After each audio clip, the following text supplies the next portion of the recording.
YouTube মানে আজকে বেশি ইয়া করে মানে ব্লগ করতে করতে ঈদের দিন এসে বলছে এই আমরা ব্লগ করছি ওই আইলো আমার ভাই অরিত্র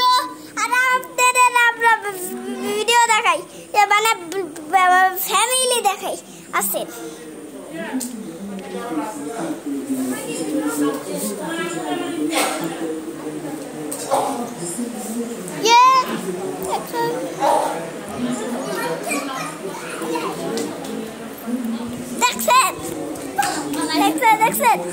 আচ্ছা ঠিক আছে একটু কিছু লোক বেশি ব্লগ করতে পারবো না আমরা বাই নানু বাসায় যাবো এ দেখেন আজকে আমার মামি মামা সুয়েত আসবে তার জন্য ভিডিওটাকে লাইক এবং সাবস্ক্রাইব করে দেন যারা চ্যানেলে নতুন আছে ভিডিওটাকে সাবস্ক্রাইব করুন বাই বাই